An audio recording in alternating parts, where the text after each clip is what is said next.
അസ്സലാമു അലൈക്കും വറഹ്മത്തുള്ളാഹി വബറകാതുഹു. അൽഹംദുലില്ലാഹ് വസ്സലാത്തു വസ്സലാമു അലാ സയ്യിദിൽ മുർസലീൻ വഅലാ ആലിഹി വസഹ്ബിഹി അജ്മഈൻ, അമ്മാ ബഅദ്. വളരെയേറെ ആദരണീയനായ പ്രൗഢമായ ഈ സമ്മേളനത്തിൻ്റെ അധ്യക്ഷൻ SKSSF നീലഗിരി ജില്ലാ പ്രസിഡന്റ് കൂടിയായ അൻവർ ദാരിമി ഈ മഹത്തായ സംഗമം ഉദ്ഘാടനം ചെയ്ത് പ്രൗഢമായ വാക്കുകളിൽ നമ്മെ അഭിസംബോധന ചെയ്ത ആദരണീയനായ നമ്മുടെ നായകൻ പാണക്കാട് സയ്യിദ് അബ്ദുർ റഷീദ് അലി ശിഹാബ് തങ്ങൾ, ഇവിടെ സ്നേഹഭാഷണം നടത്തിയ ഏറെ ബഹുമാന്യനായ ഫാദർ ലൂക്കോസ്, വേദിയിലിരിക്കുന്ന അഭിവന്യനായ മുജീബ് റഹ്മാൻ നീലഗിരി ഉൾപ്പെടെയുള്ള സുഹൃത്തുക്കളെ, പണ്ഡിതന്മാരെ, പ്രിയപ്പെട്ട സഹോദരങ്ങളെ, എൻ്റെ ശബ്ദം ശ്രവിക്കുന്ന സഹോദര സമുദായത്തിൽപ്പെട്ട സഹൃദയരെ, നമ്മുടെ രാജ്യം ഒരിക്കൽ കൂടെ റിപ്പബ്ലിക്കിനെ വരവേൽക്കുകയും രാജ്യത്തുടനീളം അതിൻ്റെ ആധികാരികതയെക്കുറിച്ചും ചരിത്ര നിമിഷങ്ങളെക്കുറിച്ചുമുള്ള ആലോചനകളും ആത്മബോധങ്ങളും സജീവമായി കൊണ്ടിരിക്കുന്ന വേളയിലാണ് നീലഗിരി SKSSF ജില്ലാ കമ്മിറ്റിയുടെ നേതൃത്വത്തിൽ ഈ സായാഹ്നത്തിൽ ഇവിടെ മനുഷ്യജാലിക നടന്നുകൊണ്ടിരിക്കുന്നത്. നേരത്തെയോടെ സൂചിപ്പിക്കപ്പെട്ടതുപോലെ കഴിഞ്ഞ ഏതാണ്ട് 20 വർഷമായി സമസ്ത കേരള ജംഇയ്യത്തുൽ ഉലമയുടെ ഏറ്റവും സുപ്രധാന കീഴ്ഘടകമാകുന്ന വിദ്യാർത്ഥി പ്രസ്ഥാനമാകുന്ന SKSSF രാഷ്ട്രരക്ഷക്ക് സൗഹൃദത്തിൻ്റെ കരുതൽ എന്ന് പറയുന്ന വളരെ ശ്രദ്ധേയമായ ഒരു പ്രമേയത്തെ ഉയർത്തിപ്പിടിച്ചുകൊണ്ട് കേരളത്തിനകത്തും പുറത്തുമായി വ്യത്യസ്തങ്ങളായ കേന്ദ്രങ്ങളിൽ റിപ്പബ്ലിക് ഡേയുടെ സായാഹ്നങ്ങളിൽ ഈ മഹത്തായ സന്ദേശം കൈമാറാൻ വേണ്ടി ജാലികകൾ തീർത്തുകൊണ്ടിരിക്കുകയാണ്. 20ാമത്തെ മനുഷ്യജാലികയാണ് ഈ വർഷം നടന്നിരിക്കുന്നത്. 20 വർഷങ്ങൾക്ക് മുമ്പ് രാഷ്ട്രരക്ഷക്ക് സൗഹൃദത്തിൻ്റെ കരുതൽ എന്ന പ്രമേയം SKSSF ഉയർത്തിപ്പിടിക്കുമ്പോഴുണ്ടായിരുന്ന നമ്മുടെ രാഷ്ട്രീയ സാമൂഹിക സാഹചര്യങ്ങളിൽ നിന്ന് വിഭിന്നമായി ആ പ്രമേയം വർഷത്തിൽ ഒരിക്കലല്ല, നിരന്തരമായി നമ്മുടെ ഉപബോധ മനസ്സുകളെ ഉണർത്തിക്കൊണ്ടിരിക്കേണ്ട രീതിയിൽ നമ്മുടെ രാജ്യവും നമ്മുടെ രാജ്യത്തിലെ നിലവിലുള്ള സാഹചര്യങ്ങളും നമ്മെ ഓർമ്മപ്പെടുത്തിക്കൊണ്ടിരിക്കുന്ന വേളയിലാണ് വീണ്ടും ഒരു മനുഷ്യജാലിക SKSSF തീർത്തിരിക്കുന്നത്. എൻ്റെ പ്രിയപ്പെട്ടവരെ, നാം അധിവസിക്കുന്ന നമ്മുടെ പൊക്കിൽ കൊടി ബന്ധമുള്ള മഹത്തായ നമ്മുടെ ഈ മാതൃരാജ്യം ആയിരക്കണക്കിന് വർഷങ്ങളുടെ സഹസ്രാബ്ദങ്ങളുടെ സംസ്കൃതിയും ചരിത്രബോധങ്ങളും പേറുന്ന മഹനീയമായ രാജ്യമാണ് ഇന്ത്യ. ലോകഭൂപടത്തിൽ ഇന്ത്യ എന്ന മഹത്തായ നമ്മുടെ രാഷ്ട്രത്തെ വേറിട്ടടയാളപ്പെടുത്തുന്ന ഏറ്റവും പ്രധാനപ്പെട്ട ഘടകം എന്താണ് എന്ന് ചോദിച്ചാൽ അത് ഈ രാജ്യത്തിൻ്റെ വൈവിധ്യമാണ്. ഭൂമിശാസ്ത്രപരമായുള്ള വൈവിധ്യങ്ങൾ, പശ്ചിമഘട്ടവും ഹിമാലയവും, കുന്നുകളും മാമലകളും കടലുകളും കാട്ടാറുകളും വയലോലകളും തുടങ്ങി വ്യത്യസ്തങ്ങളായ മനോഹരമായ ഭൂപ്രകൃതി കുടികൊള്ളുന്ന പ്രദേശമാണ് ഇന്ത്യ എന്ന മഹത്തായ നമ്മുടെ രാജ്യം. അതോടൊപ്പം തന്നെ സാംസ്കാരികമായ നാഗരികമായ വൈവിധ്യവും ഭാഷാപരമായ വൈജാത്യങ്ങളും ഈ രാജ്യത്തെ മറ്റിതര രാഷ്ട്രങ്ങളിൽ നിന്ന് വേറിട്ട് അടയാളപ്പെടുത്തുന്ന ഏറ്റവും പ്രധാനപ്പെട്ട മേൽവിലാസങ്ങൾ തന്നെയാണ്. സഹസ്രാബ്ദങ്ങളുടെ ചരിത്രം ഉറങ്ങുന്ന നമ്മുടെ നാട് എത്രയോ മതങ്ങളെ പെറ്റുപോറ്റിയ, അത്ര തന്നെ മതങ്ങളെ സ്വീകരിച്ച, 100-ലേറെ ഭാഷകളുടെ വൈവിധ്യങ്ങളുള്ള, സംസ്കാരങ്ങളുടെ വൈജാത്യങ്ങളുള്ള ഇന്ത്യ എന്ന് പറയുന്ന മഹത്തായ നമ്മുടെ രാജ്യം കാലത്തെ അതിജയിച്ചുകൊണ്ട്, നൂറ്റാണ്ടുകളെ അതിജയിച്ചുകൊണ്ട്, സഹസ്രാബ്ദങ്ങളെ പിന്നിട്ടുകൊണ്ട് അതിന്റെ മുന്നോട്ടുള്ള പ്രയാണങ്ങൾ തുടർന്നുകൊണ്ടിരിക്കുന്ന വേളയിൽ ഈ രാജ്യത്ത് പല ജനവിഭാഗങ്ങൾ അധിവസിക്കുകയും പലരും അധികാരത്തിൽ കടന്നു വരികയും ചെയ്തിട്ടുണ്ട്. മൗര്യ രാജവംശം മുതൽ അവസാനത്തെ മുഗൾ രാജവംശം വരെയുള്ള എത്രയോ രാജവംശങ്ങൾ ഈ രാജ്യത്തിന്റെ ഭരണസിരാ കേന്ദ്രങ്ങളിലേക്ക്, അല്ലെങ്കിൽ വൈവിധ്യങ്ങളായ നാട്ടുരാജ്യങ്ങളായി ഈ രാജ്യത്തെ മുന്നോട്ട് കൊണ്ടുപോയിട്ടുണ്ട്.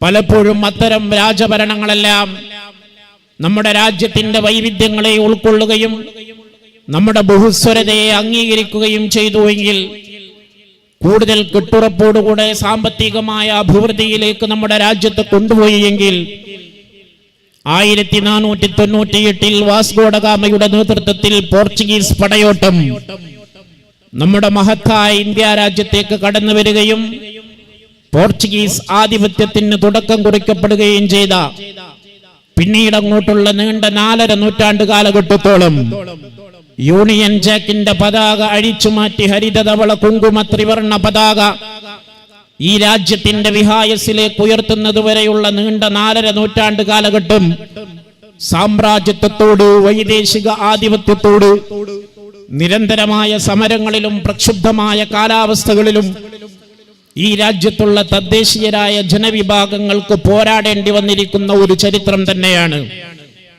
കഴിഞ്ഞ കാലങ്ങളിൽ നിന്ന് വ്യത്യസ്തമായി മുഗളന്മാർ ഇന്ത്യ ഭരിച്ചിട്ടുണ്ട്, മൗര്യന്മാർ ഇന്ത്യ ഭരിച്ചിട്ടുണ്ട്, വ്യത്യസ്തങ്ങളായ രാജഭരണങ്ങൾ ഇവിടെ കഴിഞ്ഞുപോയിട്ടുണ്ട്. അവരൊക്കെ പലപ്പോഴും ഈ രാജ്യത്തെ സാംസ്കാരികമായും സാമ്പത്തികമായും അഭിവൃദ്ധിപ്പെടുത്താനാണ് ശ്രമിച്ചത് എങ്കിൽ ഇവിടെയുള്ള പോർച്ചുഗീസുകാരും ഡച്ചുകാരും ഫ്രഞ്ചുകാരും അവസാനം 200 വർഷക്കാലത്തോളം ഈ രാജ്യത്തിന്റെ ഭരണം കൈയാളിയിരുന്ന ബ്രിട്ടീഷുകാരും ഈ രാജ്യത്തെ സാമ്പത്തികമായും സാമൂഹികമായും സാംസ്കാരികമായും ഷണ്ഡീകരിക്കാനുള്ള ശ്രമങ്ങളാണ് നടത്തിയിരുന്നത്.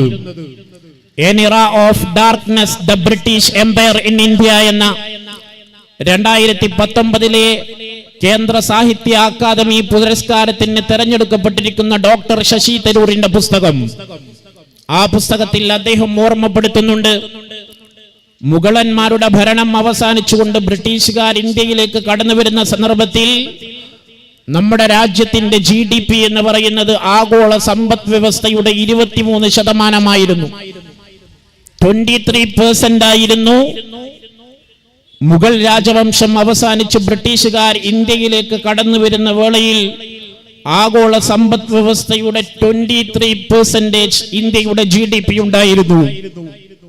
എന്നാൽ അവിടെ നിന്ന് 2 നൂറ്റാണ്ട് പിന്നിട്ടുകൊണ്ട് ബ്രിട്ടീഷുകാർ ഈ രാജ്യത്ത് തങ്ങളുടെ ഭരണവും അവരുടെ അധികാരങ്ങളും ഉപേക്ഷിച്ച് തിരിച്ചു പോകുന്ന വേളയിൽ 23% നിന്ന് അത് കേവലം 3% കൂപ്പുകുത്തിയിരുന്നു.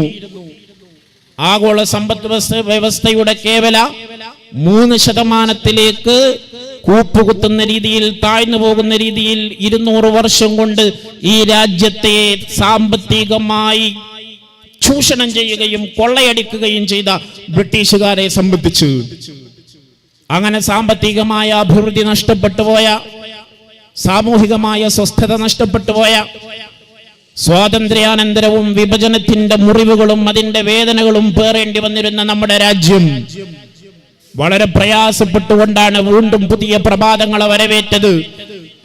പ്രതീക്ഷയുടെ പുതിയ നാളുകളിലേക്ക് കാൽവെപ്പുകൾ നടത്തിയത്. 1947 നമ്മുടെ രാജ്യത്തിന് സ്വാതന്ത്ര്യം കിട്ടുമ്പോൾ ഈ സ്വതന്ത്ര ഭാരതം ഉയർത്തിപ്പിടിക്കേണ്ട മൂല്യങ്ങൾ എന്തായിരുന്നു എന്നതിനെ കുറിച്ച് നമ്മുടെ പൂർവ്വസൂരികളായ മഹത്തുക്കൾക്ക് കൃത്യമായ ധാരണയുണ്ടായിരുന്നു.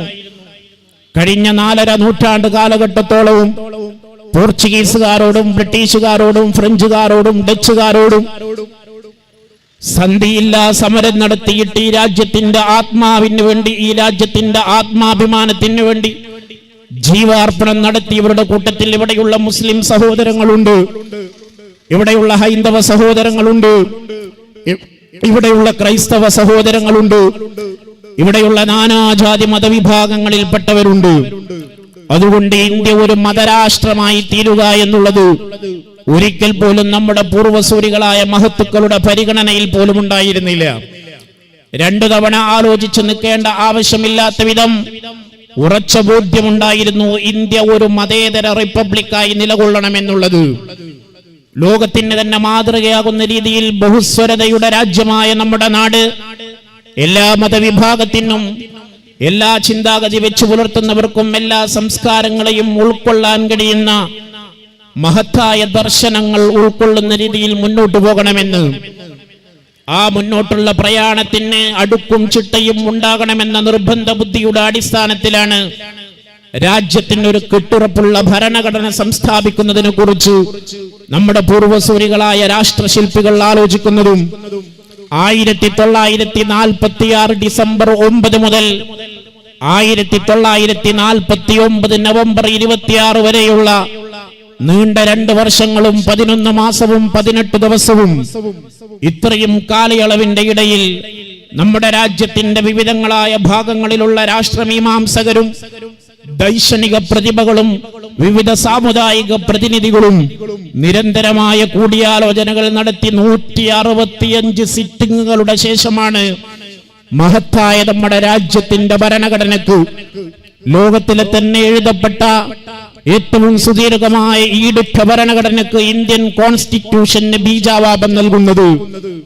മഹത്തായ നമ്മുടെ രാജ്യത്തിന്റെ ഭരണഘടന നിർമ്മിക്കാൻ വേണ്ടി, ഈ രാജ്യത്തിന്റെ മുന്നോട്ടുള്ള പ്രയാണത്തിന്റെ ഗതിവിഗതികൾ നിയന്ത്രിക്കാൻ ഉതകുന്ന രീതിയിലുള്ള പ്രമാണരേഖ തയ്യാറാക്കാൻ വേണ്ടി ലോകത്തിന്റെ വ്യത്യസ്തങ്ങളായ രാജ്യങ്ങളുടെ ഭരണഘടനകൾ നമ്മുടെ മുൻഗാമികൾ പരിശോധിച്ചു നോക്കി. അമേരിക്കയുടെ ഭരണഘടന, ബ്രിട്ടന്റെ ഭരണഘടന, ഇറ്റലിയുടെ ഭരണഘടന, ജർമ്മനിയുടെ ഭരണഘടന, അയർലൻഡിന്റെ ഭരണഘടന, അങ്ങനെ വ്യത്യസ്തങ്ങളായ രാജ്യങ്ങളുടെ ഭരണഘടനകൾ പരിശോധനകൾക്ക്, നിരന്തരമായ പഠനങ്ങൾക്ക് വിധേയമാക്കുകയും അതിലെല്ലാമുള്ള സോഷ്യലിസ്റ്റ്, റിപ്പബ്ലിക്, ജനാധിപത്യ, മതേതരത്വ മൂല്യങ്ങളെല്ലാം ഉൾക്കൊള്ളുന്ന എല്ലാ നന്മകളുടെയും സംലയന ഭൂമി എന്ന പോലെ, എല്ലാ നല്ല ആശയങ്ങളുടെയും സംഗമ കേന്ദ്രം എന്നതുപോലെ ഇന്ത്യയുടെ ഭരണഘടന തയ്യാറാക്കി. ബൃഹത്തായ ഇന്ത്യയുടെ ഭരണഘടന തയ്യാറാക്കിയ വേളയിൽ ആ ഭരണഘടനാ നിർമ്മാണ പ്രവർത്തനങ്ങൾക്ക് നേതൃത്വം നൽകിയ the architect of Indian constitution എന്ന ചരിത്രം അടയാളപ്പെടുത്തിയ ഇന്ത്യൻ ഭരണഘടനയുടെ ശില്പി എന്ന് രാജ്യം അഭിമാനബോധത്തോടുകൂടെ വിളിച്ചു പറഞ്ഞ ഡോക്ടർ BR അംബേദ്കർ നീണ്ട 2 വർഷത്തെയും 11 മാസത്തെയും 11 ദിവസത്തെയും പണിപ്പുരയിൽ വെച്ചുകൊണ്ട് ഈ രാജ്യത്തിന്റെ ഭരണഘടന സമൂഹത്തിന് സമർപ്പിച്ചുകൊണ്ട് അംബേദ്കർ ലോകത്തോട് പറഞ്ഞ ഒരു യാഥാർത്ഥ്യമുണ്ട്. However good a constitution may be, it is sure to turn out bad, because those who are called to work it happen to be a bad lot. നമുക്കൊരു നല്ല ഭരണഘടനയുണ്ട് എന്നുള്ളതുകൊണ്ട്, however good a constitution may be, ഒരു രാജ്യത്തിന് നല്ല ഒരു ഭരണഘടന ഉണ്ട് എന്നുള്ളത് കൊണ്ട് മാത്രം ജനാധിപത്യ മൂല്യങ്ങളെയും മതേതര സങ്കല്പങ്ങളെയും മതധാർമ്മികതയും സാമൂഹിക നീതിയെയും ഉൾക്കൊള്ളുന്ന ഈടുറ്റ ഒരു ഭരണഘടന ഉണ്ട് എന്ന കാരണത്താൽ ആലസ്യത്തിന്റെ മൂടുപടങ്ങളിൽ പുതച്ചുറങ്ങാൻ നിങ്ങൾക്ക് സാധ്യമല്ല. എല്ലാ കാലങ്ങളിലും ഈ ഭരണഘടന നമുക്ക് സംരക്ഷണം നൽകുമെന്ന് നിങ്ങളാരും തീർപ്പ് കൽപ്പിക്കണ്ട. It is sure to turn out bad. നിസ്സംശയം പറയാൻ കഴിയും, ഭരണഘടന എത്ര തന്നെ ഉറപ്പുള്ളതായാലും, ഭരണഘടന എത്ര തന്നെ മൂല്യമുള്ളതായാലും, ഭരണഘടന എത്ര തന്നെ ഈടുറ്റതായാലും, it is sure turn to out bad. അധികം വൈകാതെ തന്നെ ആ ഭരണഘടന നാശത്തിലേക്ക് പോയിക്കൊണ്ടിരിക്കും. ആ ഭരണഘടനയുടെ മൂല്യങ്ങൾ ഒന്നൊന്നായി നഷ്ടപ്പെട്ടുകൊണ്ടിരിക്കും. Because those who are called to work it happen to be a bad lot. ആരാണോ ആ ഭരണഘടനാനുസൃതമായി ഭരണം നടത്താൻ അധികാരത്തിന്റെ ഇന്ദ്രപ്രസ്ഥങ്ങളിലേക്ക് ആനയിക്കപ്പെടുന്നത്, ഭരണഘടന എത്ര തന്നെ നല്ലതായി തീർന്നാലും ആ ഭരണഘടന ഉപയോഗിച്ചുകൊണ്ട് ആ രാജ്യത്തെ ഭരിക്കാൻ അധികാരത്തിന്റെ കസേരകളിലേക്ക് ആനയിക്കപ്പെടുന്നവർക്ക് നൈതിക ബോധമില്ലെങ്കിൽ, അവർക്ക് രാഷ്ട്രത്തിന്റെ ആത്മാവിനെ കുറിച്ച് ധാരണയില്ലെങ്കിൽ, അവർക്ക് ആ രാജ്യത്തിന്റെ പൈതൃകത്തെ കുറിച്ച് കൃത്യമായ ബോധ്യമില്ലെങ്കിൽ, നീതിയും നൈതികതയും സത്യസന്ധതയും ബഹുസ്വരതയും ഉൾക്കൊള്ളാൻ കഴിയാത്ത ഒരു കൂട്ടം ആളുകളാണ് അധികാരത്തിന്റെ ഇടനാഴികകളിലേക്ക് ആനയിക്കപ്പെടുന്നത് എങ്കിൽ ഭരണഘടന എത്ര തന്നെ മെച്ചമുള്ളതായാലും ഇറ്റ് ഈസ് ഷുവർ ദാറ്റ് അത് അവസാനം അതിന്റെ നാശത്തിലേക്ക് എത്തിച്ചേരുമെന്ന് ഈ ഭരണഘടനാ നിർമ്മാണ പ്രവർത്തനങ്ങൾക്ക് നേതൃത്വം നൽകിയ ഡ്രാഫ്റ്റിംഗ് കമ്മിറ്റിയുടെ ചെയർമാനായ ബഹുമാനനായ ഡോക്ടർ BR അംബേദ്കർ തന്നെ മുന്നറിയിപ്പ് നൽകുമ്പോ ആ വലിയ മനുഷ്യന്റെ വാക്കിന്റെ പുലർച്ച പോലെ നമുക്ക് ഏറ്റവും ഈടുറ്റ ശക്തമായ ഒരു ഭരണഘടന ഉണ്ടായിരുന്നിട്ട് പോലും എന്റെ പ്രിയപ്പെട്ടവരെ അഭിനവകാല സാഹചര്യങ്ങളിൽ സമകാലിക ഭരണകൂടങ്ങൾ ആ ഭരണഘടനാ മൂല്യങ്ങളെ നോക്കുകുത്തിയാക്കിക്കൊണ്ട് ഈ രാജ്യത്തിന്റെ ആത്മാവിന് നിരന്തരമായി ക്ഷതമേൽപ്പിച്ചുകൊണ്ടിരിക്കുമ്പോ ഇന്ത്യൻ ഭരണഘടനയുടെ അടിസ്ഥാന സങ്കല്പങ്ങളാകുന്ന ജനാധിപത്യത്തെയും മതനിരപേക്ഷതയെയും ഈ രാജ്യത്തിന്റെ സാമൂഹിക നീതിയെയും കുഴിച്ചുമൂടുന്ന സാമൂഹിക സാഹചര്യത്തിലൂടെ നമ്മൾ കടന്നു പോകുമ്പോൾ ജാഗ്രതയുള്ളവരായി തീരുക എന്നുള്ളതാണ് ഈ റിപ്പബ്ലിക്കിന്റെ ഓർമ്മകൾ പങ്കുവെക്കുന്ന സായാഹ്നത്തിൽ നമുക്ക് കൂട്ടായെടുക്കാനുള്ള ഏറ്റവും പ്രധാനപ്പെട്ട തീരുമാനം. നിങ്ങൾ ജാഗ്രതയുള്ളവരായി തീരണമെന്ന് തന്നെയാണ് നമ്മുടെ അഭിനവ കാലഘട്ടത്തിൽ നമ്മുടെ അഭിമന്യരായ പൂർവ്വസൂരികളായ ഈ രാജ്യത്തിന്റെ നിർമ്മാണ പ്രവർത്തനങ്ങൾക്ക് നേതൃത്വം നൽകി അതിന്റെ ശില്പികൾ മുന്നറിയിപ്പ് നൽകിയത്.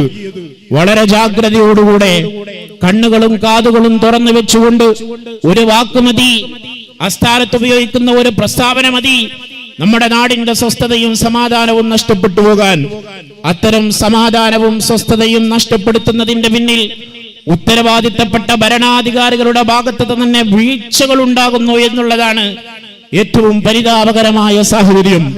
നമ്മുടെ നാട്ടിൽ മനുഷ്യജീവന്റെ വില നഷ്ടപ്പെട്ടു കൊണ്ടുപോകുന്ന, മനുഷ്യന്റെ വ്യക്തിത്വത്തിന്റെ പ്രാധാന്യം നഷ്ടപ്പെട്ടു പോകുന്ന, ജീവന് വില കൽപ്പിക്കാത്ത സാമൂഹിക സാഹചര്യത്തിലൂടെയാണ് നമ്മൾ കടന്നു പോകുന്നത്. ആൾക്കൂട്ട കൊലപാതകങ്ങൾ എത്ര നിർലോഭമായി കൊണ്ടാണ് നമ്മുടെ രാജ്യത്തിന്റെ തെരുവുകളിൽ നടന്നുകൊണ്ടിരിക്കുന്നത്. അഖ്ലാഖിൽ നിന്ന് തുടങ്ങി ഇന്നലെ പോലും നമ്മൾ ഈ റിപ്പബ്ലിക് ഡേയുടെ പതാക ഉയർത്തിയതിന്റെ ചൂടും ചൂരും മായുന്നതിന്റെ മുമ്പ് യുപിയിലെ വാരാണസിയിൽ ഇന്നലത്തെ ദിവസത്തിൽ തന്നെ ഒരു മനുഷ്യനെ ആൾക്കൂട്ട കൊലപാതകങ്ങൾക്ക് വിധേയമാകുന്ന സാഹചര്യമുണ്ടായി. എന്റെ പ്രിയപ്പെട്ടവരെ, എത്ര പരിതാപകരമായ അവസ്ഥയിലൂടെയാണ് മനുഷ്യന്റെ ജീവന് പോലും മൂല്യം കണക്കാക്കാൻ കഴിയാത്ത വിധം വർഗീയതയും വംശീയതയും സ്വജനപക്ഷപാതവും കന്മഷവും കാലുഷ്യവും മനസ്സിന്റെ ഹൃദയങ്ങളിലേക്ക്, മനുഷ്യരുടെ മനോതലങ്ങളിലേക്ക് ക്യാൻസർ പോലെ പടർന്നു പന്തലിച്ചുകൊണ്ടിരിക്കുന്ന ഈ കാലഘട്ടത്തിൽ അത്തരത്തിലുള്ള കൊലപാതകങ്ങൾ ഇന്നൊരു വിഷയമല്ലാതായി തീർന്നിരിക്കുകയാണ്. ഈയിടയിൽ മലയാള സാഹിത്യത്തിൽ ശ്രദ്ധേയനായി കൊണ്ടിരിക്കുന്ന ETK മുജുകുന്നിനെ പോലെയുള്ള ആളുകൾ ഈ രാജ്യം കടന്നുപോകുന്ന ഭീകരമായ അവസ്ഥയെ അവരുടെ വരികളിലൂടെ കോറിയിട്ടതായിട്ട് കാണാം. ആൾക്കൂട്ടക്കൊല സാധാ മരണ പേജിൽ ഒളിപ്പിച്ചു, അഖ്ലാഖിന്ന് തുടങ്ങി ഇന്ത്യൻ ഹുൽക്ക് പാടെ നശിപ്പിച്ചു, പിന്നെ രാഷ്ട്രത്തിൻ നിറവർണ്ണ ചരിത്രം ചിതലു നശിപ്പിച്ചു, നമ്മുടെ രാഷ്ട്രപിതാവിൻ നീതിമുഖത്ത് ചെളിവാരിത്തേച്ചു. എത്ര ഭീകരമായി കൊണ്ടാണ് നമ്മുടെ രാഷ്ട്ര സാഹചര്യങ്ങൾ കടന്നു പോകുന്നത്, നമ്മുടെ സാമൂഹിക സാഹചര്യങ്ങൾ കടന്നു പോകുന്നത് എന്ന് അദ്ദേഹം തന്റെ വരികളിലൂടെ പരിചയപ്പെടുത്തുകയാണ്. ആൾക്കൂട്ട കൊലപാതകങ്ങൾ സാധാ മരണ പേജിൽ ഒളിപ്പിച്ചു. ഒരു മനുഷ്യനെ തല്ലിക്കൊന്ന വാർത്ത ഇന്ന് ഇന്ത്യ രാജ്യത്ത് വാർത്തയല്ലാതെ ആയി തീർന്നിരിക്കുകയാണ്. അഖ്ലാഖിന്ന് തുടങ്ങി ഇന്ത്യൻ ഹുൽക്ക് പാടെ നശിപ്പിച്ചു.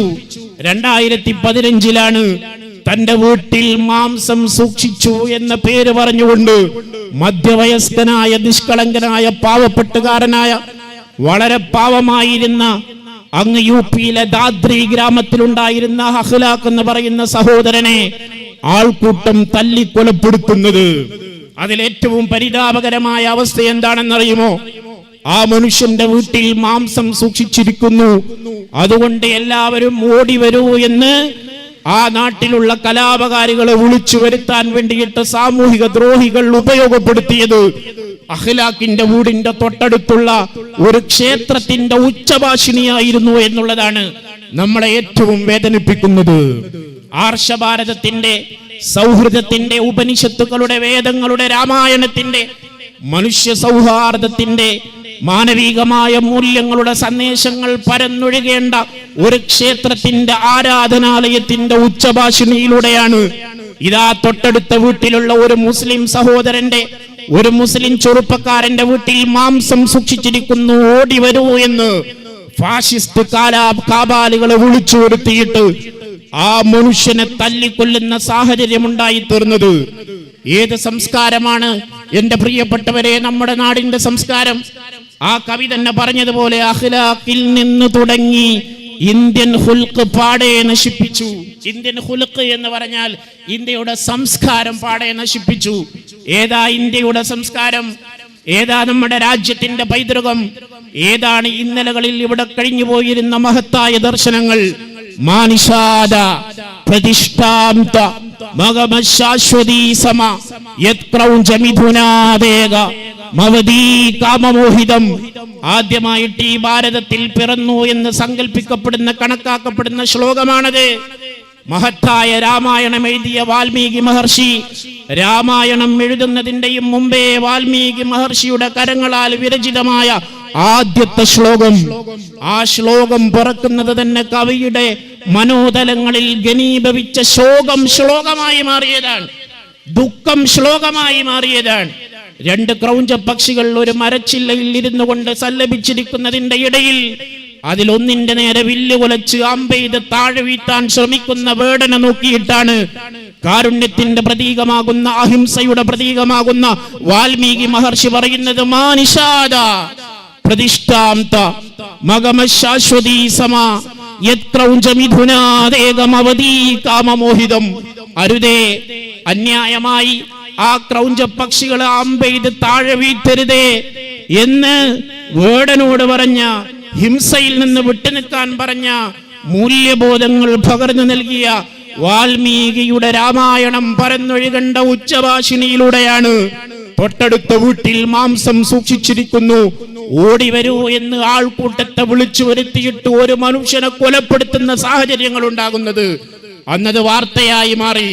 പക്ഷേ ഇന്നലത്തെ ദിവസത്തിൽ പോലും അങ്ങ് വാരാണസിയിൽ ഒരു മനുഷ്യൻ കൊല ചെയ്യപ്പെട്ടിട്ട് അതിന്നിവിടെ വാർത്തയല്ല. ഇവിടെ ഒരു പട്ടി കൊല്ലപ്പെട്ടാൽ, ഒരു പേപ്പട്ടി കൊല്ലപ്പെട്ടാൽ അത് വാർത്തയായി തീരുന്ന നാട്ടിൽ ഒരു മനുഷ്യനെ, എത്രയോ മനുഷ്യരെ, ഏറ്റവും പുതിയ കണക്കുകൾ പ്രകാരം ഈ കഴിഞ്ഞ 2-3 വർഷത്തിന്റെ ഇടയിൽ എന്റെ പ്രിയപ്പെട്ടവരെ നമ്മുടെ രാജ്യത്ത് ആൾക്കൂട്ട കൊലപാതകങ്ങൾക്ക് മാത്രം വിധേയരായ മനുഷ്യരുടെ എണ്ണം 50-ലധികമാണ്. 50-ലധികം ചോരയും നീരും ജീവിതത്തിന് സ്വപ്നങ്ങളും ആത്മാവും ഉണ്ടായിരുന്ന നമ്മളെ പോലെയുള്ള മനുഷ്യർ, 50-ലധികം മനുഷ്യരെ ആൾക്കൂട്ടം കൂടി നിന്ന് തല്ലിച്ചതച്ച് കൊലപ്പെടുത്തുകയാണ്. അവര് ചെയ്ത തെറ്റാണെന്ന് എന്താണെന്ന് ചോദിച്ചാൽ അവരിഷ്ടപ്പെട്ട ഭക്ഷണം കഴിച്ചു എന്നുള്ളതാണ്, അവരിഷ്ടപ്പെട്ട വസ്ത്രം ധരിച്ചു എന്നുള്ളതാണ്.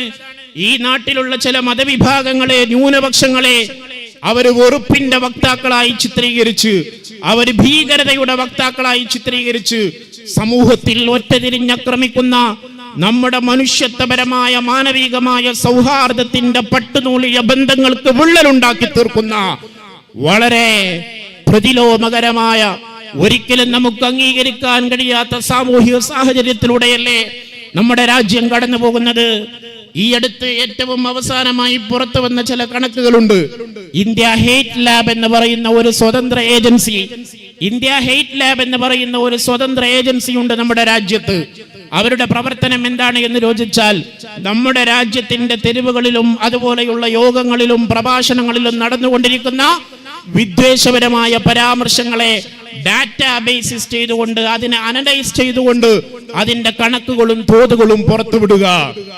ആ ഇന്ത്യ ഹേറ്റ് ലാബ് എന്ന് പറയുന്ന ഏജൻസി ഏറ്റവും അവസാനം പുറത്തുവിട്ട കണക്കനുസരിച്ചുകൊണ്ട് 2016 ശേഷം നമ്മുടെ രാജ്യത്ത് വിദ്വേഷ പരാമർശങ്ങളും അപരമത വിദ്വേഷ പ്രസ്താവനകളും എത്രയോ ക്രമാതീതമായി വർദ്ധിച്ചുകൊണ്ടിരിക്കുകയാണ് എന്നാണ്.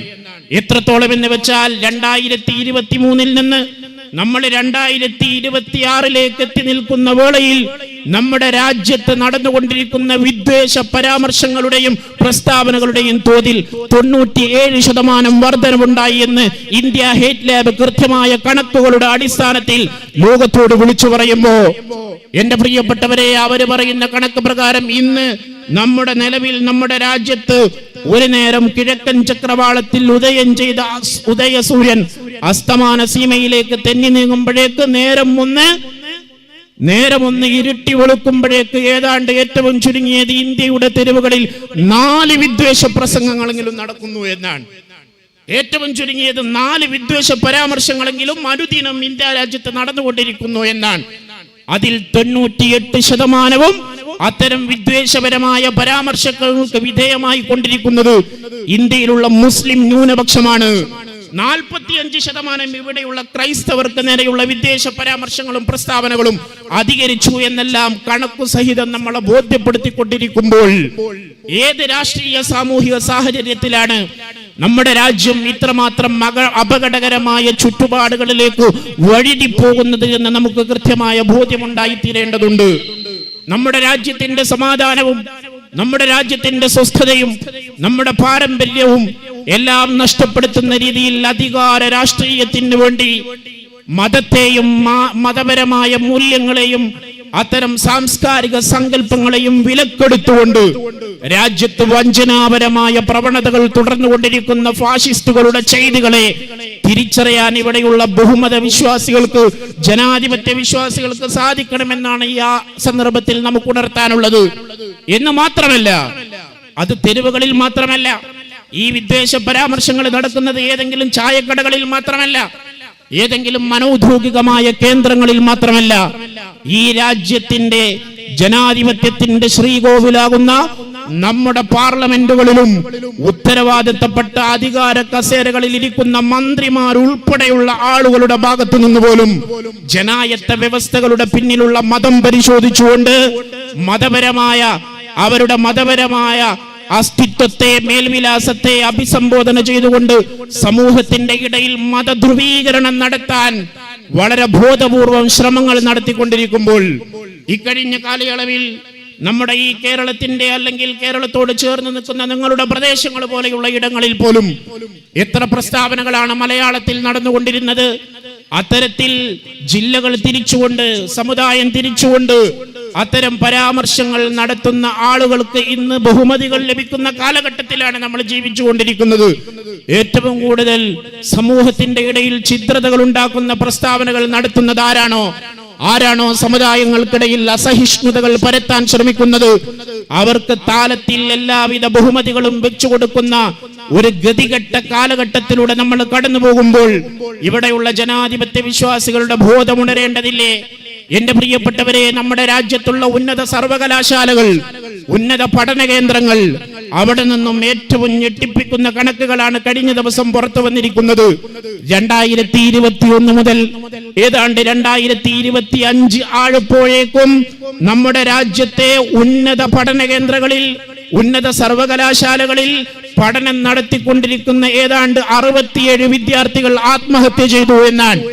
രാജ്യത്തെ ഉന്നത സർവകലാശാലകളിൽ പഠിച്ചുകൊണ്ടിരിക്കുന്ന, ഉന്നത വിദ്യാഭ്യാസ സ്ഥാപനങ്ങളിൽ പഠിച്ചുകൊണ്ടിരിക്കുന്ന, IIT-കളിൽ പഠിച്ചുകൊണ്ടിരിക്കുന്ന 67ഓളം വിദ്യാർത്ഥികൾ ആത്മഹത്യ ചെയ്ത കണക്ക് കഴിഞ്ഞ ദിവസമാണ് പുറത്തു വന്നത്. ഈ 67 വിദ്യാർത്ഥികൾ ആത്മഹത്യ ചെയ്തത് കേവലം പ്രണയ നൈരാശ്യം കൊണ്ടാണ് എന്ന് ആരും വിചാരിക്കണ്ട. ഈ കുട്ടികളെല്ലാം ആത്മഹത്യ ചെയ്തതിന്റെ ഏറ്റവും പ്രധാനപ്പെട്ട കാരണങ്ങളിൽ 2 കാരണം. ഒന്ന് ജാതിപരമായ വിവേചനമാണ്. ഇപ്പോഴും സ്വാതന്ത്ര്യത്തിന്റെ ഇങ്ങേ തലക്കൽ 7 പതിറ്റാണ്ട് പിന്നിടുന്ന ഈ വേളയിലും അസ്പൃശ്യത വിട്ടുമാറിയിട്ടില്ലാത്ത, തീണ്ടാപ്പാടുകൾ വിട്ടുമാറിയിട്ടില്ലാത്ത, ജാതിപരമായ വിവേചനങ്ങൾ വിട്ടുമാറിയിട്ടില്ലാത്ത, ഇപ്പോഴും സവർണ മേധാധിത്വത്തിന്റെ സങ്കല്പങ്ങളിൽ നിന്ന് നമ്മുടെ രാജ്യത്തിന്റെ ആത്മാവിന് മോക്ഷം കിട്ടിയിട്ടില്ല എന്ന് ഓർമ്മപ്പെടുത്തുന്ന രീതിയിലാണ് എന്റെ പ്രിയപ്പെട്ടവരെ സമകാലിക സാഹചര്യങ്ങൾ നമ്മെ ഓർമ്മപ്പെടുത്തിക്കൊണ്ടിരിക്കുന്നത്. ഞാൻ പറഞ്ഞില്ലേ, ഈ 67 വിദ്യാർത്ഥികളിൽ ഭൂരിഭാഗം വിദ്യാർത്ഥികളും ആത്മഹത്യ ചെയ്യാനുള്ള ഒരു കാരണം ജാതിപരമായ വിവേചനമാണ്. രോഹിത് വെമുലയെ നമ്മളാരും മറന്നുപോയിട്ടില്ലല്ലോ. അങ്ങനെ തുടങ്ങുന്ന എത്രയോ മിടുക്കന്മാരായ കുടുംബത്തിന്റെ പ്രതീക്ഷകളായിരുന്ന വിദ്യാർത്ഥികൾ ഉന്നത വിദ്യാലയങ്ങളിൽ പോലും, രാജ്യത്തെ ഏറ്റവും പ്രമുഖമായ IIT പോലെയുള്ള സർവകലാശാലകളിലെല്ലാം അവർക്ക് അവരുടെ ജാതിപരമായ സ്വത്വത്തിന്റെ പേരിൽ, അവരുടെ കീഴാള സ്വത്വത്തിന്റെ പേരിൽ വിദ്യാർത്ഥികളിൽ നിന്ന്, സഹപാഠികളിൽ നിന്ന്, ഒരു വേള അധ്യാപകന്മാരിൽ നിന്ന്, അധികാര കേന്ദ്രങ്ങളിൽ നിന്ന് നിരന്തരമായ അവഗണനകൾക്ക് വിധേയമാകേണ്ടി വന്ന സാഹചര്യങ്ങളിലാണ് കുടുംബത്തിന്റെ സ്വപ്നങ്ങളായി, കുടുംബത്തിന്റെ പ്രതീക്ഷകളായി മാറേണ്ടിയിരുന്ന എത്രയോ വിദ്യാർത്ഥികൾ ആത്മഹത്യ ചെയ്തത്. രണ്ടാമത്തെ കാരണം എന്ന് പറയുന്നത് ഇസ്ലാമോഫോബിയയാണ്, മുസ്ലിം സ്വത്വമാണ്. നിങ്ങൾ മറന്നിട്ടുണ്ടാവില്ലല്ലോ ഫാത്തിമ ലത്തീഫ് എന്ന് പറയുന്ന പെൺകുട്ടിയെ. മലയാളിയായ കേരളക്കാരിയായ ഫാത്തിമ ലത്തീഫ് എന്ന് പറയുന്ന പെൺകുട്ടി ഏതാനും വർഷങ്ങൾക്ക് മുമ്പാണ് ചെന്നൈയിലെ IIT-യിൽ വെച്ചിട്ട് ആത്മഹത്യ ചെയ്തത്. ഫാത്തിമ ലത്തീഫ് ആത്മഹത്യ ചെയ്യുന്നതിന്റെ തൊട്ട് മുമ്പ് തന്റെ പിതാവിന് അയച്ച അവസാനത്തെ സന്ദേശത്തിലും പറഞ്ഞത് my name itself is problem. എന്റെ പേര് തന്നെയാണ് ഇവിടെ പ്രശ്നമായി തീരുന്നത്. My name itself is problem. തന്റെ പിതാവിനോട്, ആ പിതാവിന്റെ സ്വപ്നങ്ങൾക്ക് ചിറകു തിന്നാൻ വേണ്ടിയിട്ട് IIT പോലത്തെ രാജ്യത്തെ ഏറ്റവും പ്രസിദ്ധമായ ഒരു സ്ഥാപനത്തിൽ ഉന്നത പഠനം നടത്തിക്കൊണ്ടിരിക്കുന്ന 18-കാരിയായ മിടുക്കിയായ ഫാത്തിമ ലത്തീഫ് എന്ന് പറയുന്ന പെൺകുട്ടി ഈ ലോകത്ത് നിന്ന് തന്റെ ജീവിതം അവസാനിപ്പിക്കുന്ന വേളയിൽ പിതാവിന് അയച്ച അവസാനത്തെ സന്ദേശം, എന്റെ പേരിവിടെ പ്രശ്നമാണ്, എന്റെ ഫാത്തിമ എന്ന പേരിവിടെ പ്രശ്നമാണ്, എനിക്ക് എന്റെ മുസ്ലിം സ്വത്വത്തിൽ ഇവിടെ തുടരാനോ എന്റെ കരിയർ മുന്നോട്ട് കൊണ്ടുപോകാനോ സാധ്യമല്ല എന്ന് തിരിച്ചറിയുന്നത് കൊണ്ട് ജീവിതത്തിൽ നിന്ന് ഞാനിതാ ഒളിച്ചോടുന്നു എന്ന് പറഞ്ഞുകൊണ്ട് ആത്മഹത്യയിലേക്ക് ഒരു പെൺകുട്ടി അഭയം തേടേണ്ടി വരുന്ന സാഹചര്യങ്ങൾ വരുന്നുവെങ്കിൽ എന്റെ പ്രിയപ്പെട്ടവരെ, നമ്മൾ നേടിയെടുത്തിരിക്കുന്ന റിപ്പബ്ലിക്കിന്റെ അർത്ഥതലങ്ങളുടെ വ്യാപ്തി എന്താണ്? നാം നേടിയെടുത്തിരിക്കുന്ന സ്വാതന്ത്ര്യത്തിന്റെയും നാം നേടിയെടുത്തു നമുക്കുണ്ട് എന്ന് അവകാശപ്പെടുന്ന പ്രബുദ്ധതയുടെയും ആശയതലങ്ങളുടെ സത്യസന്ധതയെ പുനർവിചിന്തനങ്ങൾക്ക് വിധേയമാക്കേണ്ട സാഹചര്യങ്ങളിലൂടെയല്ലേ നമ്മൾ കടന്നു പോകുന്നത്. IT സെല്ലുകളിലൂടെ, ഔദ്യോഗികമായ സൈബറിടങ്ങളിലൂടെ അപരമത വിദ്വേഷങ്ങൾ പ്രചരിപ്പിച്ചുകൊണ്ട് സാധാ ലോക്കൽ വാട്സാപ്പ് ഗ്രൂപ്പുകളിലേക്ക് പോലും ഉന്നതമായ കേന്ദ്രങ്ങളിൽ നിന്ന് ഇസ്ലാമോഫോബിയയും ജാതിമത വിദ്വേഷ പ്രചരണങ്ങളും നടത്തിക്കൊണ്ട് ഈ രാജ്യത്തിന്റെ സൗഹാർദ്ദപരമായ അന്തരീക്ഷത്തിൽ വിഘടനവാദത്തിന്റെ, വിഭജനത്തിന്റെ, വെറുപ്പിന്റെ വിധ്വംസക പ്രവർത്തനങ്ങൾക്ക് ഇന്ധനം പകരുന്ന സാമൂഹിക ദ്രോഹികളായ ഫാഷിസ്റ്റ് ശക്തികളെ തിരിച്ചറിഞ്ഞുകൊണ്ട് ഈ രാജ്യത്തിന്റെ അഭിമാനകരമായ പാരമ്പര്യത്തെ തിരിച്ചെടുക്കാൻ നമുക്ക് സാധിക്കണ്ടേ? അതിനു വേണ്ടിയിട്ടുള്ള ആലോചനകളും പ്രബുദ്ധതയും ഇന്ത്യൻ ജനസമൂഹത്തിന് ഉണ്ടായിരിക്കണം. അതിനാത്യന്തികമായി വേണ്ടത് നമ്മുടെ പൈതൃകത്തെ കുറിച്ചുള്ള ഓർമ്മകളാണ്. ഈ രാജ്യത്തിന്റെ സ്വാതന്ത്ര്യത്തിനു വേണ്ടി ഞാൻ നേരത്തെ സൂചിപ്പിച്ചതുപോലെ 4.5 നൂറ്റാണ്ട് കാലത്തോളം നീണ്ടുനിന്ന വൈദേശികാധിപത്യത്തിന്റെ കരാളഹസ്തങ്ങളിൽ നിന്ന് ഈ രാജ്യത്തിന്റെ അഭിമാനകരമായ അസ്തിത്വത്തെ മോചിപ്പിക്കാൻ വേണ്ടിയിട്ട് ജീവാർപ്പണം നടത്തിയ നമ്മുടെ പൂർവ്വസൂരികളായ ആളുകൾ, ഇവിടെയുള്ള മുസ്ലിം പണ്ഡിതന്മാർ, ഇവിടെയുള്ള ഹൈന്ദവ രാജാക്കന്മാർ സാമൂതിരിയുടെ കൂടെ നിന്നുകൊണ്ട് മുസ്ലിം സമുദായത്തെ പോർച്ചുഗീസ് വിരുദ്ധ പോരാട്ടത്തിന്, പടയൊരുക്കത്തിന് വേണ്ട എല്ലാവിധ ഒരുക്കങ്ങളും നടത്തിയ മഹാനായ ഷെയ്ഖ് സൈനുദ്ദീൻ മഖ്ദൂം ഒന്നാമനെ പോലെയുള്ള ഒരു സമുദായത്തിന് ആത്മീയമായ നേതൃത്വം നൽകുന്ന അതേ സന്ദർഭത്തിൽ തന്നെയാണ് ഷെയ്ഖ് സൈനുദ്ദീൻ മഖ്ദൂം റളിയല്ലാഹു അൻഹു മഹാനായ സാമൂതിരി രാജാവിന്റെ നാട് സംരക്ഷിക്കാൻ വേണ്ടിയിട്ട് അന്നത്തെ മാപ്പിളമാരോട് തഹരീലു അഹ്ലിൽ ഈമാനി അലാ ജിഹാദി അബദതി സുൽബാൻ എന്ന് പറയുന്ന ഗ്രന്ഥരചന നടത്തി ആത്മീയ നേതൃത്വം നൽകുമ്പോൾ തന്നെ രാജ്യത്തിന്റെ സുരക്ഷിതത്വത്തിനും ഈ രാജ്യത്തിന്റെ സംരക്ഷണത്തിനും വേണ്ടിയിട്ട് ദിശാബോധം നൽകിയത് ടിപ്പുവിന്റെ ഓർമ്മകൾ അങ്കുരിക്കുന്ന ഈ മണ്ണിന്റെ സായാഹ്നത്തിലല്ലേ നമ്മൾ നിലകൊള്ളുന്നത്. ഈ രാജ്യത്തുള്ള ബഹുമത വിശ്വാസികളെ തന്റെ അധികാരത്തിന്റെ സ്ഥിരാകേന്ദ്രങ്ങളിലും വളരെ ഒരുമയോടുകൂടെ മുന്നോട്ട് കൊണ്ടുപോയ ടിപ്പുവിന്റെ പാരമ്പര്യം, പഴശ്ശിരാജയുടെ പാരമ്പര്യം, നമ്മുടെ നാടിന്റെ ഉദാത്തമായ പൈതൃകം, ഈ രാജ്യത്തിന്റെ സ്വാതന്ത്ര്യം എന്നുള്ളത് നേരത്തെ അഭിവന്ദ്യനായ തങ്ങൾ സൂചിപ്പിച്ചതുപോലെ ബ്രിട്ടീഷുകാരെ താരത്തിൽ വെച്ച് തന്നതല്ല. നിരന്തരമായ പോരാട്ടത്തിലൂടെ, നിരന്തരമായ ആത്മസമർപ്പണത്തിലൂടെ, ചോര കൊണ്ട് ചിത്രം വരച്ച് സമുദായങ്ങൾ നേടിയെടുത്തത് തന്നെയാണ് ഈ രാജ്യത്തിന്റെ സ്വാതന്ത്ര്യം. ആ സ്വാതന്ത്ര്യത്തിന്റെ പോർമുനകളിലൊന്നും, ആ സ്വാതന്ത്ര്യത്തിന്റെ രണഭൂമിയിലൊന്നും കാഴ്ചക്കാരായി പോലും വരാതിരുന്ന ഇവിടെയുള്ള ബ്രിട്ടീഷുകാരോട് പോരാടിയിട്ട് മുസ്ലിമീങ്ങളോടും കമ്മ്യൂണിസ്റ്റുകാരോടും വിനിയോഗിക്കാനുള്ള നമ്മുടെ ഊർജത്തെ പാഴാക്കി കളയാൻ പാടില്ല എന്ന് തങ്ങളുടെ അനുയായികളോട് ഓർമ്മപ്പെടുത്തിയ ആളുകൾ ഇന്ന് അധികാരത്തിന്റെ സ്ഥിരാകേന്ദ്രങ്ങളിലേക്ക് കടന്നു വന്നപ്പോ ഈ രാജ്യത്തിന്റെ ആത്മാവിനെ തന്നെ കുഴിച്ചുകൂടുന്ന പ്രവണതകളിലൂടെ പോകുമ്പോൾ എന്റെ പ്രിയപ്പെട്ടവരെ, ചില സമുദായങ്ങളുടെ ആരാധനാലയങ്ങളുടെ നേരെ കയ്യേറ്റപരമായ സമീപനങ്ങൾ തുടർന്നു പോകുമ്പോൾ നേരത്തെ ഇവിടെ സൂചിപ്പിക്കപ്പെട്ടതുപോലെ 1991 ആരാധനാലയം ആക്ട് നിലനിൽക്കുന്ന രാജ്യമാണ് നമ്മുടെ രാജ്യം. 1947 ഓഗസ്റ്റ് 15 മുമ്പ് ഒരു ആരാധനാലയത്തിന്റെ സ്വഭാവം എന്താണോ 1947 ഓഗസ്റ്റ് 15 നമ്മുടെ രാജ്യം സ്വാതന്ത്ര്യത്തിലേക്ക് കടന്നു വരുമ്പോ ഇവിടെയുള്ള ഒരു ആരാധനാലയത്തിന്റെ സ്വഭാവം എന്താണോ അത് മുസ്ലിം ആരാധനാലയമാണെങ്കിൽ ശേഷവും അത് മുസ്ലിം ആരാധനാലയമായിട്ട് തന്നെ തുടരണം. അത് ഹൈന്ദവ ക്ഷേത്രമാണെങ്കിൽ ശേഷവും അത് ഹൈന്ദവ ക്ഷേത്രമായിട്ട് തന്നെ തുടരണം.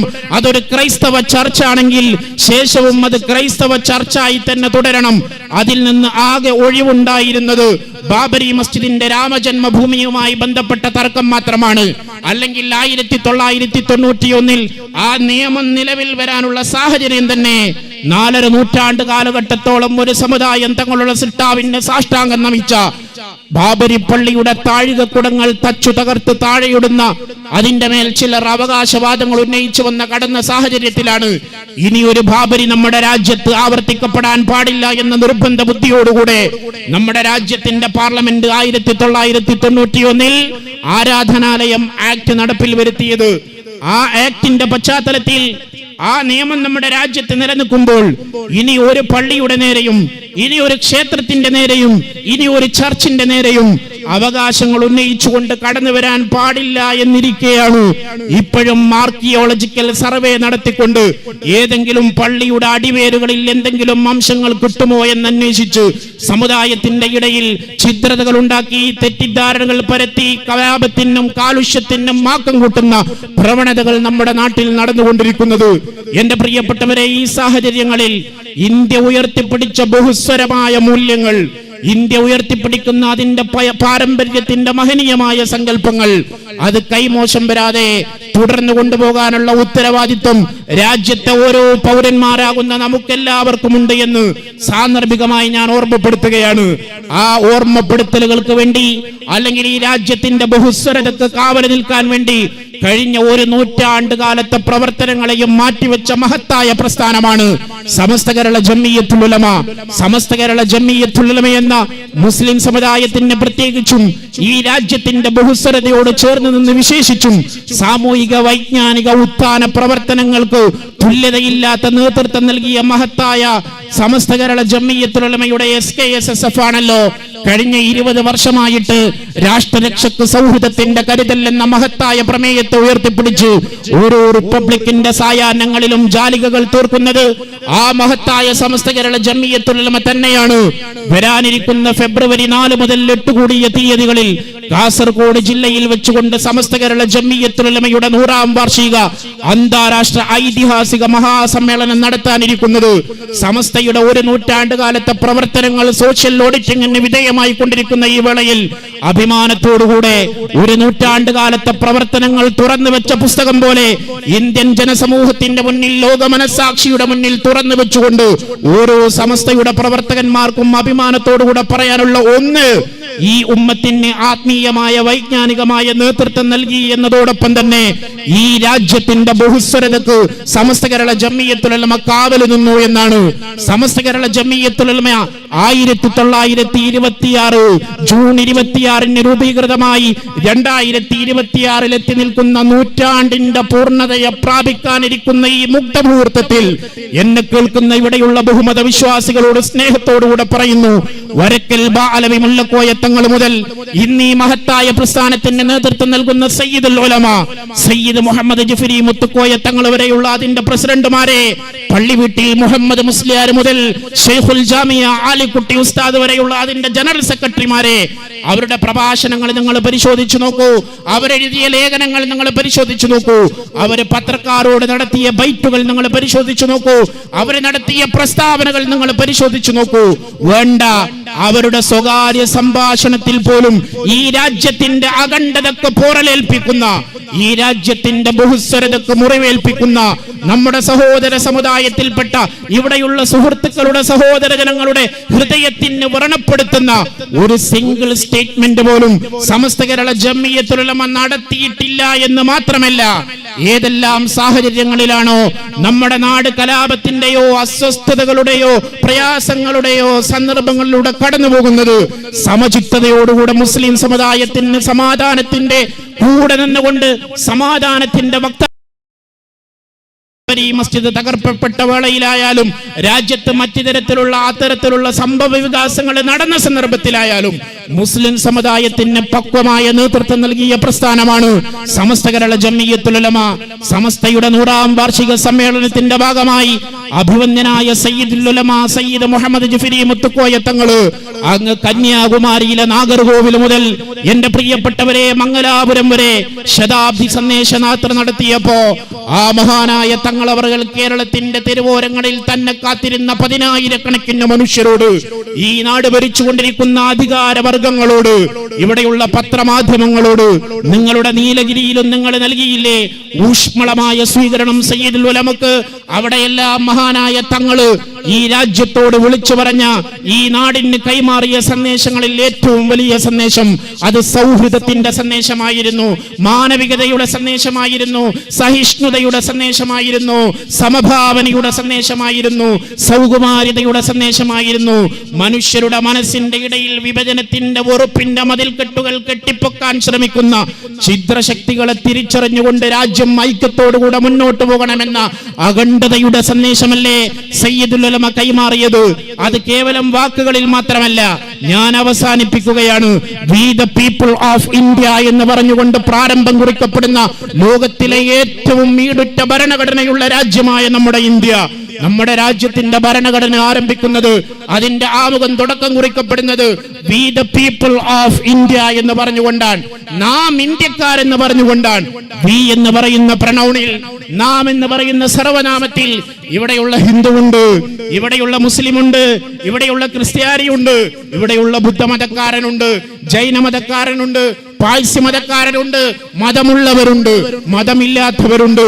എല്ലാ സർവ്വ മനുഷ്യരെയും പ്രതിനിധാനം ചെയ്യുന്ന പ്രഖ്യാപനമാണ് we the people of India.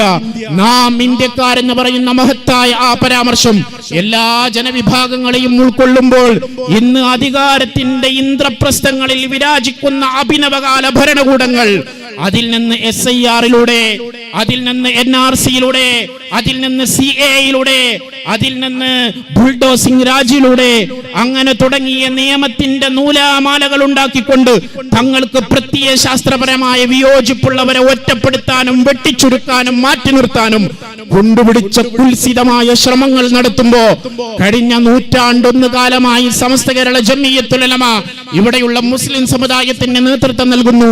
1951 മുതൽ ഇക്കഴിഞ്ഞ 7.5 പതിറ്റാണ്ട് കാലമായി സമസ്ത കേരള ജംഇയ്യത്തുൽ ഉലമയുടെ നേതൃത്വത്തിൽ വിദ്യാഭ്യാസ ബോർഡ് പ്രവർത്തിക്കുന്നു. ഇന്ന് കേരളത്തിലും തമിഴ്നാട്ടിലും കർണാടകയിലും UP-യിലും വ്യത്യസ്ത ദേശങ്ങളിലും രാഷ്ട്രത്തിന്റെ ലോകത്തിന്റെ വിവിധങ്ങളായ ഭാഗങ്ങളിലുമായി സമസ്ത കേരള ജംഇയ്യത്തുൽ ഉലമയുടെ നേതൃത്വത്തിൽ 11,080ഓളം മദ്രസകളുണ്ട്. ആ 11,080ഓളം മദ്രസകളിൽ 11,75,465 വിദ്യാർത്ഥികൾ ലൈവായി നിലവിൽ പഠനം നടത്തിക്കൊണ്ടിരിക്കുന്നുണ്ട്. 7 പതിറ്റാണ്ട് കാലയളവിന്റെ ഇടയിൽ കോടിക്കണക്കിന് വിദ്യാർത്ഥികൾ സമസ്ത കേരള ജംഇയ്യത്തുൽ ഉലമയുടെ മദ്രസകളിൽ നിന്ന് പഠനം നടത്തി പൂർത്തിയാക്കിയിട്ടുണ്ട്.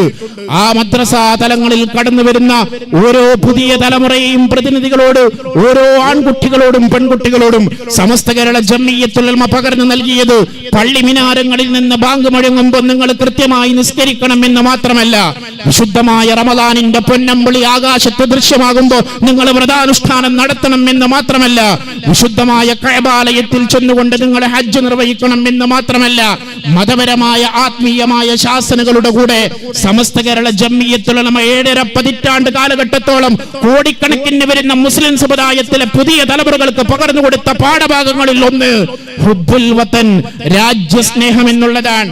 നീ പറഞ്ഞ നാടിനോടുള്ള, നീ ജീവിക്കുന്ന മണ്ണിനോടുള്ള, നിനക്ക് പൊക്കിൾ കൊടി ബന്ധമുള്ള ഈ മഹത്തായ ഇന്ത്യ എന്ന മഹത്തായ നമ്മുടെ രാജ്യം, ആ രാജ്യത്തെ സ്നേഹിക്കണമെന്നാണ്, ആ രാജ്യത്തോടുള്ള ഇഴയടുപ്പം എന്നും നിലനിർത്തണമെന്നാണ്. നാം ഇന്ത്യക്കാരെന്ന് നമ്മുടെ രാജ്യത്തിന്റെ ഭരണഘടന തുടങ്ങുമ്പോ അതിൽ നിന്ന് പല വിധത്തിലുള്ള നിയമത്തിന്റെ നൂലാമാലകളിലൂടെ ആളുകളെയും പ്രത്യയ ശാസ്ത്രമായി വിയോജിപ്പുള്ളവരെയും ന്യൂനദലിത് പക്ഷ സ്വത്വങ്ങളെയും വെട്ടിച്ചുരുക്കാൻ വേണ്ടി അഭിനവകാല ഭരണകൂടങ്ങൾ ശ്രമിച്ചുകൊണ്ടിരിക്കുമ്പോ സമസ്ത കേരള ജംഇയ്യത്തുൽ ഉലമ ഒരു പാഠഭാഗം പോലും മാറ്റിവെച്ചു രാജ്യസ്നേഹം പഠിപ്പിക്കാൻ. ആ പാഠം ആരംഭിക്കുന്നത് പോലും നാം ഇന്ത്യക്കാരെന്ന് പറഞ്ഞുകൊണ്ട് തന്നെയാണ്.